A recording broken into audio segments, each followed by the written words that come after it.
Terima kasih pemirsa, Anda kembali menyaksikan Kominfo Newsroom. Pemirsa, setelah berjuang selama kurang lebih 6 tahun, akhirnya RUU TPKS disahkan menjadi undang-undang pada tahun 2022. Namun demikian pemirsa, implementasi dari undang-undang TPKS tersebut masih mengalami kendala, khususnya peraturan turunan yang masih diproses. Dan oleh sebab itu, Komnas Perempuan dan berbagai pihak lainnya terus mendesak aturan pelaksanaan segera diterbitkan tanpa perlu menunggu 2 tahun batas akhir penetapan sejak undang-undang tersebut disahkan. Berkaca pada beberapa hal ini, Komnas Perempuan beberapa waktu lalu mengunjungi Presiden Republik Indonesia Joko Widodo dan meminta agar Undang-Undang TPKS ini segera diterapkan. Lalu bagaimana saat ini perkembangan dari Undang-Undang TPKS tersebut? Kita akan berdialog bersama dengan Wakil Ketua Komnas Perempuan, ada Ibu Mariana Amiruddin. Selamat malam Ibu Amirana. Selamat malam. Baik, salam sehat ya Ibu. Ya, terima kasih. Salam sehat juga.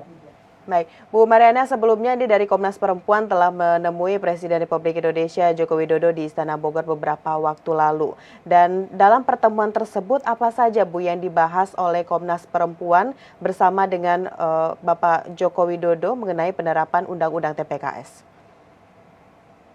Ya, Bapak Presiden sebetulnya menyampaikan dan menitipkan beberapa hal ya, dengan sangat singkat ya, terutama terkait dengan Undang-Undang TPKS. Yang paling penting menurut Bapak Presiden adalah mensosialisasikan undang-undang tersebut sampai seluas-luasnya dan juga memberikan pemahaman kepada masyarakat, pada stakeholders atau pihak yang berkepentingan untuk segera menggunakan undang-undang ini.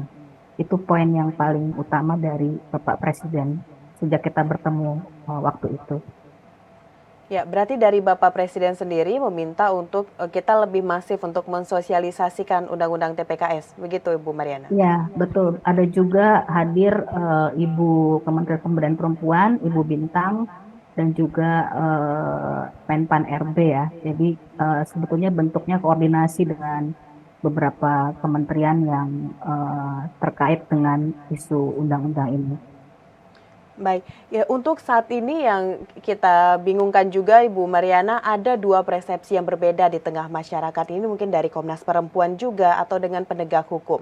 Di mana kalau penegak hukum ini tidak bisa melakukan atau mengimplementasikan apabila belum ada peraturan turunan yang harus diproses tersebut. Sedangkan beberapa pihak lainnya menyebutkan meskipun aturan turunan tersebut belum ada, tapi Undang-Undang TPKS ini sudah bisa diimplementasikan. Namun dengan tanda kutip hak korban ini belum terpenuhi. Ini sebenarnya bagaimana dengan hal tersebut, Bu Mariana? Kita ingin tahu detailnya seperti apa. Iya betul, hal ini sudah dibicarakan antar kementerian dan lembaga bahwa memang undang-undang TPKS ini memerlukan peraturan turunan gitu. Dan sebetulnya Kementerian Pemberdayaan Perempuan, juga ada Komnas Perempuan dan lembaga-lembaga terkait itu sudah duduk bersama untuk mempercepat aturan turunan supaya bisa dipahami dan dilaksanakan dengan lebih mudah gitu. Karena kan ini diterapkan di seluruh Indonesia ya. Dan targetnya itu akan selesai bulan Juni tahun ini. Kalau menurut dari Kementerian Pemberdayaan Perempuan ya. Dan sejauh ini kami sudah berkoordinasi dan ditentukan tentang pokok-pokok pikiran apa saja yang diperlukan dalam hal pemantauan, pelaksanaan, pengawasan, dan juga dalam hal menerapkan undang-undang tersebut. Jadi lebih teknis sebetulnya memudahkan para penegak hukum untuk bisa menjalankan undang-undang ini.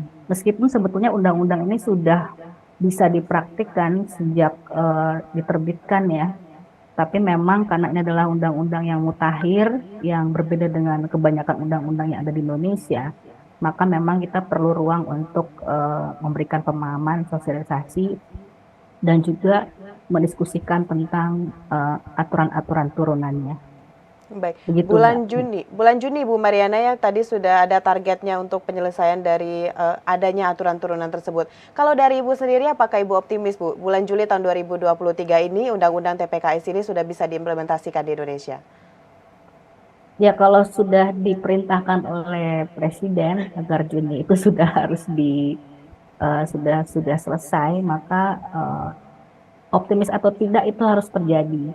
Karena memang sangat membuang waktu ya bila undang-undang Ya. sudah ada, tapi kesulitan untuk menerapkannya. Jadi memang itu harus selesai tahun ini.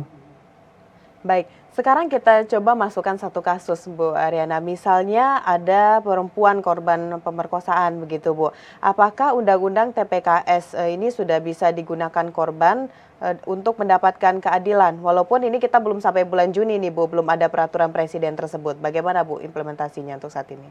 Iya. Ada beberapa yang sudah bisa diterapkan, terutama misalnya yang diadukan langsung ke Komnas Perempuan. Biasanya kami memberikan rekomendasi dengan undang-undang ini. Yang jadi masalah sebetulnya adalah infrastruktur adanya lembaga pendamping yang sangat dibutuhkan oleh korban dalam hal ini dalam bentuk perlindungan ya, yaitu pemulihan gitu.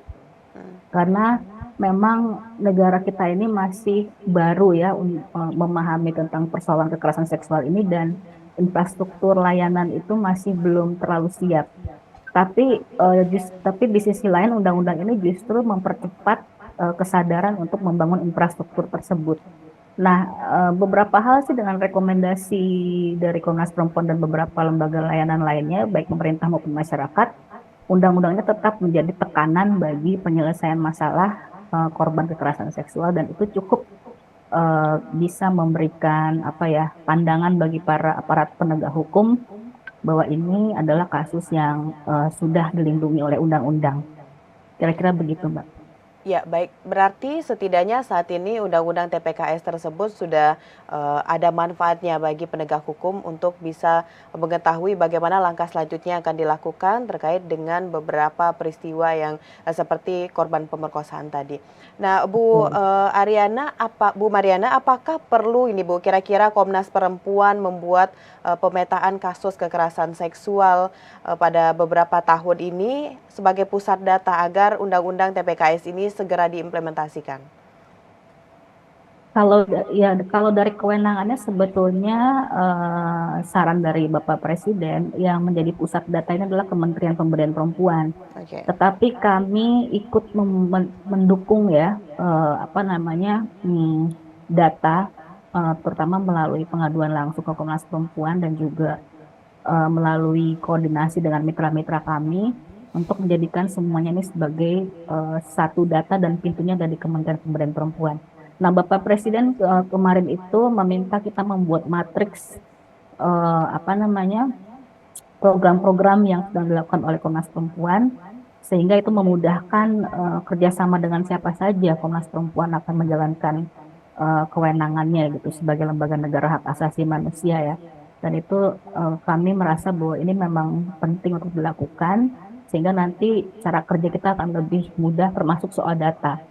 Tapi memang kita perlu pemetaan data. Biasanya kami mengeluarkan melalui catatan tahunan, Mbak, dan biasanya di situ kita bisa mengeluarkan peta di mana saja kasus itu diadukan, kekerasan seksual diadukan di setiap wilayah. Baik, berarti dari Bapak Joko Widodo sendiri sudah ada menginstruksikan kepada Komnas Perempuan untuk membuat agenda begitu, Bu Mariana, ya, apa saja kegiatannya. Ya, Baik, selanjutnya Ibu. Satu pintu, data itu harus satu pintu. Ya. Baik, saat ini Bu Mariana untuk mengingatkan kembali kepada masyarakat tindak kekerasan seksual apa saja, Bu, yang diatur di Undang-Undang TPKS tersebut? Tindak pidana kekerasan seksual banyak sekali ya, saya harus membacakannya sebentar. Singkatnya Ibu, yang paling biar masyarakat kembali mengingat begitu, Bu. Kalau singkatnya nggak bisa, bahkan ini banyak sekali. Itu pelecehan seksual non fisik, pelecehan seksual fisik, lalu pemaksaan kontrasepsi, pemaksaan sterilisasi, pemaksaan perkawinan, penyiksaan seksual, eksploitasi seksual, perbudakan seksual, kekerasan seksual, berbasis elektronik, lalu untuk tindak pidana khususnya meliputi perkosaan, perbuatan cabul, persetubuhan terhadap anak, perbuatan cabul terhadap anak atau eksploitasi seksual terhadap anak, perbuatan melanggar kesusilaan yang bertentangan dengan kehendak korban, pornografi yang melibatkan anak atau pornografi yang secara eksplisit memuat kekerasan dan eksploitasi seksual. Kemudian ada pemaksaan pelacuran, tindak pidana perdagangan orang yang ditujukan untuk eksploitasi seksual, kekerasan seksual dalam lingkup rumah tangga, tindak pidana pencucian uang yang tindak pidana asalnya merupakan tindak pidana kekerasan seksual. Terakhir, tindak Ya. pidana yang lain dinyatakan secara tegas sebagai tindak pidana kekerasan seksual sebagaimana diatur dalam ketentuan peraturan perundang-undangan. Demikian, Mbak. Itu Ya. ada di pasal 4 ayat 1 dan 2. Baik, banyak sekali yang Ibu Mariana sampaikan tadi mengenai apa saja yang diatur dalam tindak pidana kekerasan seksual tersebut. Dari banyaknya hal tadi, berarti pemirsa saat ini sudah mendengar, Bu. Berarti dengan tindakan seperti itu sudah ada payung hukumnya. Dan dari pandangan Ibu sendiri, bagaimana Undang-Undang TPKS ini bisa memberikan perlindungan dan juga kepastian hukum bagi korban, Ibu, agar ini korban-korban yang ada di luar sana mereka semakin berani untuk berbicara mengenai apa yang mereka alami dengan adanya bantuan Undang-Undang TPKS ini, Bu Mariana. Iya, terima kasih. Sebetulnya sejak undang-undangnya diterbitkan, itu pengaduan kekerasan seksual itu meningkat.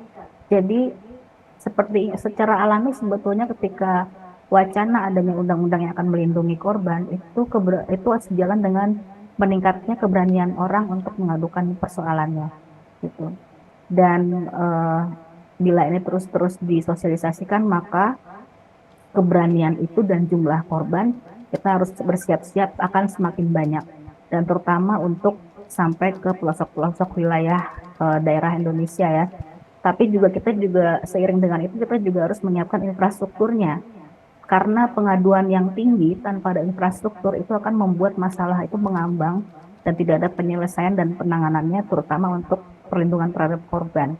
Jadi ini sebetulnya seperti bom waktu, Mbak, yang dimana kita 3 hal itu harus kita siapkan secara serentak, terutama kalau peraturan pemerintah atau apa namanya aturan turunan itu sudah selesai dan sudah diumumkan ya. Baik, kita juga mengetahui bahwa tingkat kekerasan seksual yang terjadi di Indonesia ini terus mengalami peningkatan, Ibu Mariana. Kalau boleh tahu, Ibu, ini daerah mana saja yang terus mengalami peningkatan dari kasus tindakan kekerasan seksual ini, Bu? Dan apa kira-kira penyebabnya? Tindakan yang paling tinggi itu sebetulnya hanya bisa kita lihat dari pengaduan yang ada ya, Mbak. Dan itu tidak menjamin bahwa itu adalah wilayah yang paling banyak terjadi kekerasan. Tentu saja paling banyak itu di DKI Jakarta, lalu di DKI Jakarta. Medan, di Sumatera Utara, di Medan, dan di kota-kota besar sebetulnya. Sementara untuk wilayah-wilayah yang jauh seperti di Indonesia Timur itu sedikit, tapi kita melihat bahwa ini karena infrastruktur layanan dan juga keberanian korban dan juga konteks budaya untuk melapor kasus tersebut itu memang sangat terkait begitu. Baik, tentunya kita berharap seperti yang Ibu sampaikan tadi, kondisi yang ada di Indonesia saat ini dan juga betapa pentingnya Undang-Undang TPKS ini bisa segera diimplementasikan. 2023 bulan Juni targetnya sudah bisa seutuhnya Undang-Undang TPKS ini bisa diimplementasikan di Indonesia. Terima kasih Ibu Mariana Amiruddin selaku Wakil Ketua Komnas Perempuan sudah hadir dan berdiskusi bersama dalam Dialog Kominfo Newsroom kita pada malam hari ini. Ya, terima kasih kembali, Mbak. Baik, salam sehat ya Ibu, selamat melanjutkan aktivitas. Ya, terima kasih. Baik pemirsa, itulah dialog kita bersama dengan Wakil Ketua Komnas Perempuan, Ibu Mariana Amiruddin. Setelah jeda pariwara, kami akan kembali dengan berbagai informasi lainnya. Tetaplah bersama Kominfo Newsroom.